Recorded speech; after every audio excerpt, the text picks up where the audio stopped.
भाई कल पता लगा हमें कि हमारे दांत में कैविटी है, ठीक है, जिसकी वजह से टॉन्सिल्स का भी दर्द हो रहा था, उसकी वजह से फीवर भी हो रहा था। कल भाई साहब डॉक्टर ने मुंह पकड़ के इतना बड़ा, तो एक तो इतना बड़ा इंजेक्शन दिया हमें। मैंने कहा मैडम ये तो देख के डर लग रहा है इससे। ठीक है, वैसे अभी पूरे ठीक नहीं हुए हैं, ठीक है, हाँ पूरे ठीक नहीं हुए, अभी तो दो तीन सिटिंग लगेंगे अभी, ठीक है। तो कल मैं यहाँ से गया, मैंने कहा सबसे पहले डॉक्टर के पास चलते हैं भाई साहब, बहुत बेइज्जती मारता हूँ मैं, अब उन्हीं के पास जाना पड़ेगा। ठीक है, फिर जाती सबसे पहले मैम ने कहा कि आपको पक्का कैविटी है, क्योंकि जो सिम्टम्स दिख रहे थे। मैंने कहा नहीं नहीं ऐसा नहीं हो सकता, ठीक है। मैंने कहा बक्कल कैविटी तो सभी के पास होता है। कह रहे बक्कल कैविटी नहीं, दांत में कैविटी है आपके। मैंने कहा अच्छा। तो उन्होंने पहले एक्सरे किया तो देखा कि इस वाले दांत में है। मैंने कहा दर्द तो ऊपर हो रहा है। कह रहे नीचे है, वो रेजोनेट करता है। मैंने कहा अच्छा, रेजोनेटिंग फ्रीक्वेंसी भी है दर्द की। कह रहे हाँ। तो मैंने कहा ठीक है मैम इसको ठीक कर दो। मुझे क्या पता था कि भाई साहब इतना पेनफुल, जितना दांत में दर्द हो रहा है उससे 10 गुना ज्यादा तो उसका इलाज है भाई साहब। हाँ, तो उन्होंने कहा कि इसको ठीक करना पड़ेगा। मैंने कहा ठीक है कर दो। कितने रुपए लगेंगे? 5-4 रुपए लगेंगे। मैंने कहा ठीक है लो पकड़ो करो। मैं खड़ा हो, कह रहे खड़े हो गए, ये ऐसे थोड़ा है कि दवाई देंगे ठीक हो। मैंने कहा फिर क्या होगा? मुझे लगा भाई साहब कोई दवाई ववाई देंगे, टेबलेट खा के चले जाएंगे घर पे, कल क्लास ले लेंगे, ठीक है। तो उन्होंने कहा नहीं पहले लेटो। मैंने कहा भाई साहब कुछ लंबी जगह पर पैसे दे दिए मैंने लग रहा है, ठीक है। तो उन्होंने एक मशीन उठाई, घी घी। मैंने कहा ये क्या हो रहा है, ये क्या करना चाह रहे हो है? तो उन्होंने कहा कि सर ये कैविटी ना हमें ऑपरेट करके निकालनी पड़ेगी, मतलब ठीक ठाक करना पड़ेगा। मैंने कहा कि अच्छा। तो भाई साहब एक बॉल दे दी पिचकू पिचकू वाली। कह रहे ये स्ट्रेस बूस्टर है। मैंने कहा भाई साहब बॉल मैं जला के फेंक दूंगा, इतना स्ट्रेस हो रखा है। मुंह में ड्रिल कौन मारता है? भाई साहब लेटाया, उन्होंने जैसी टच करा वैसी दर्द हो रहा था इतना ज्यादा, ठीक है। जैसी टच करा इतना तेज वो हुआ, मैंने डॉक्टर का हाथ पकड़ लिया। मैंने कहा ना ना ना ना अब नहीं, हम इस दर्द के साथ जी सकते हैं, आज हमें ये महसूस हो चुका है। तो उन्होंने कहा कि आपको एनेस्थीसिया देना पड़ेगा। मैंने कहा अच्छा चलो ठीक है। मेरे को लगा हाँ ये भी सही है वैसे, ठीक है, एनेस्थीसिया से दर्द ही महसूस नहीं होगा। लेकिन ये थोड़ा पता था कि एनेस्थीसिया जो देंगे वो कितना बड़ा इंजेक्शन है, और दूसरी बात वो मुंह में इंजेक्शन देंगे, ठीक है। मैम ने ऐसा भैंसे वाला इंजेक्शन निकाला, इतनी बड़ी सुई थी भाई, इतनी मोटी। मैंने कहा ये किसको ये किसके लिए है? कह रहे यहां पर देना पड़ेगा।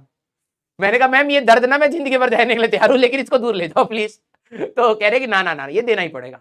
उन्होंने हाथ पांव पकड़ लिया भाई मेरे, भैंसे जैसी शरीर तो है ही, हिल भी ना पा रहे हम, ठीक है।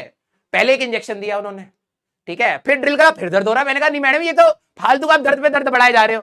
एक पहले हम लेके आए, ऊपर से ड्रिल का दर्द, ऊपर से इंजेक्शन का दर्द, हुआ कुछ नहीं। उन्होंने कहा लगता है आप अपना वेट बताइए। मैंने कहा 82 kg। कह रहे लगते तो नहीं हो। मैंने कहा हाँ थैंक यू, ठीक है।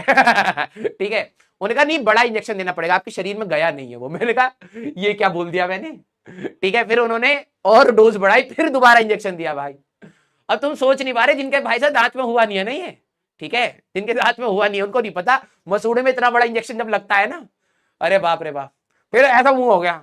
मैंने कहा जो करना कर लो, बचाई क्या है यहाँ पे। ठीक है। फिर उन्होंने ठोका ठाकी करी, जो भी जो कर रहा है। भाई साहब जो घिस रहे थे ना, जलने वाली बदबू होती है ना, क्योंकि दांत को वो क्या कर रहे थे, उससे घिस रहे थे, तो जलने वाली बदबू आ रही। मैंने कहा भाई साहब आग वाग ना लग जाए मुंह में, ठीक है। फिर थोड़ी देर के बाद ठीक विक हुआ।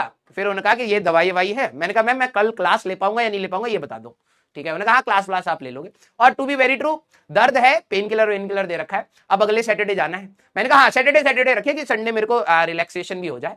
हाँ कई बच्चों ने रूट कैनाल कराया है लग रहा है। हाँ तो अभी बस छेद करके छोड़ दिया, पता नहीं क्यों। मैंने कहा भरते तो चावल फंस जाएगा इसमें, तो कह रही नहीं फंसेगा। रात को देखा सही में चावल फंस गया। अब मैं ब्रश से निकाल रहा हूँ उसको। मैंने कहा भाई साहब कहीं गड़बड़ ना हो जाए। फिर मैं सुबह सुबह डॉक्टर के पास गया। मैंने कहा मैम चावल फंस गया इसमें। मैम कह रही कुछ नहीं होता, भाग यहाँ से, ठीक है, अगले सैटरडे को आइयो। मैंने कहा ठीक है। तो अभी तक तबियत वैसे ठीक है, हाँ अभी वैसे तबियत हमारी ठीक है, हाँ क्लास ली जा सकती है, कल से तो बहुत बेटर है। ठीक है, यस यस। हाँ कई बच्चे I know the pain, I can feel the pain, जिन्होंने करवाया भाई साहब बड़ा खतरनाक है। और सही में डॉक्टर सही कह रहा था कि नीचे वाले का दर्द है, जब से नीचे वाले को खोदा है ना ऊपर वाला कुछ चूचा नहीं कर रहा। डॉक्टर कह रहा है कि देखो अब हो रही है ऊपर दर्द। जब मैं आज सुबह गया मैंने कहा चावल फंसा पड़ा है, ठीक है, कह रहा है अब ऊपर वाले में दर्द हो रही है। मैंने कहा नहीं। मैंने कहा वो तो मे भी शायद ऊपर वाले दांत ने देख लिया भाई, नीचे वाले को तो छेद दिया इन्होंने, ठीक है, वो अपना दर्द और सब भूल गया। ना ना ना ना हमें नहीं चाहिए भाई, इस बंदे को कोई दुख मत दो वरना भाई से ड्रिल घुसवा देगा ये। मैंने कहा मैम ये भी तो हो सकता है नीचे वाले दांत की हालत देख के ऊपर वाला शांत हो गया हो। कह रही हाँ आपकी दुनिया में ऐसा होता होगा। मैंने कहा हाँ मैम हम इंजीनियर है, हमारे में तो ऐसे चलता है।